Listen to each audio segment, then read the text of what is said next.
you very much, Mr. Chairman. Just a quick note before I get to my questions. Fentanyl seizures are down 30% compared to last year, and that data is coming from the Customs and Border Patrol, CBP. I don't make it up, but fentanyl seizures are down. At your confirmation hearing, you asserted that you will do everything in your power to prevent illegal gun runners in our country. Your budget request for the Bureau of Alcohol, Tobacco, Firearms, and Explosives, ATF, proposes a cut of 26% below the current level.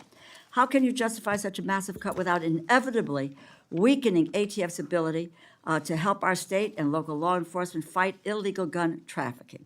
How many ATF law enforcement officers and industry operations investigators do you anticipate will be lost to attrition as a result of this funding reduction you're proposing? So, I am a career prosecutor, and I believe in keeping America safe, making America safe. First, what we're doing is ATF is going to be brought over with DEA. Everyone knows, everyone sitting up here, guns and drugs go together. They go together. We're going to make it more efficient. What I will tell you will not be happening is ATF agents will not be knocking on the doors of legal gun owners in the middle of the night asking them about their guns. They're going to be out on the streets. If I can finish, they're going to be out on the streets. I have three No, minutes. you asked me a question. I did, and you asked me a question, and you haven't I'm gonna answered my answer it. question. So they're going to be out on the streets working You haven't hand in hand answered my with question. DEA You to haven't violate. answered. Mr. Chairman, I'd like an answer to my question. And the question is not being answered. How many ATF law enforcement officers and industry operations investigators do you anticipate will be lost to attrition as a result of the funding reduction you are proposing? You are proposing a 26% cut to ATF for fiscal year 2026, as well as a 4.4% cut to DEA. So you're going to merge the two agencies together, and then you're going to shortchange their resources, so neither one of them will be able to do the job that they have been designed to do. You've got a 34% cut to the high-intensity drug trafficking areas program, no dedicated money at all for the Organized Crime Drug Enforcement Task Force. So, my view, it's fair to say that the Trump administration proposal shortchanges federal efforts to stop illegal gun trafficking and federal efforts to stop the flow of dangerous illegal drugs like fentanyl. As I was attempting to answer your question very calmly, unlike you, Excuse me, what I was Madam saying, Attorney General. Answer yes or no. Tell me what the numbers are. I don't want to hear all of your filibuster about this.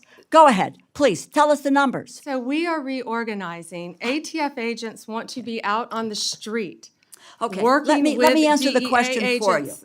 I'm going to answer it for you.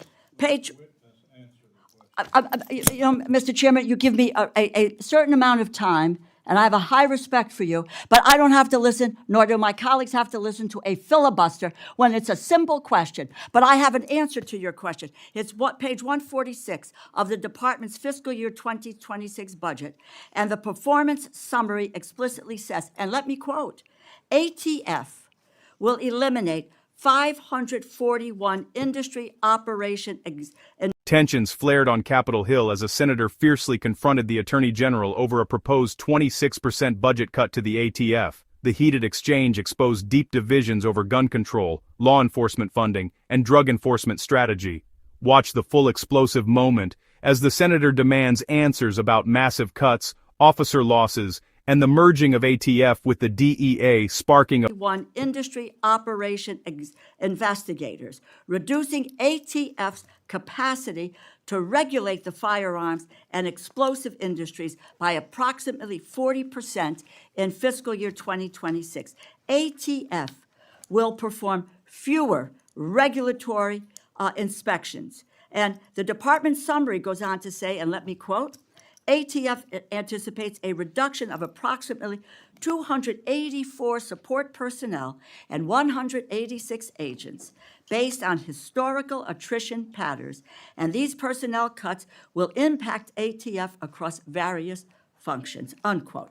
If the capacity to regulate firearms industry is reduced by 40%, if you are losing 186 ATF law enforcement agents on top of that, it is clear the direction you are headed with this budget, and that's what it is, isn't it? The proposal will weaken our ability to stop gun trafficking, and it will greatly reduce ATF support for state and local law enforcement that helps them prevent and solve violent crimes.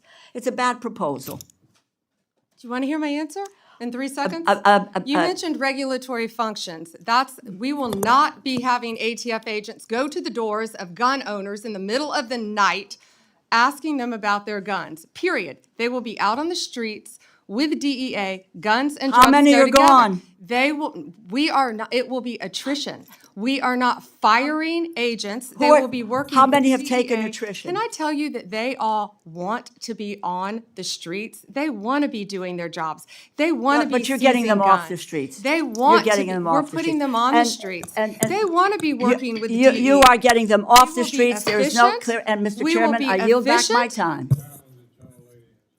I yield back my time. Let's get some answers here. Us. If you enjoyed this breakdown, don't forget to like, comment, and hit the subscriber button for more political showdown.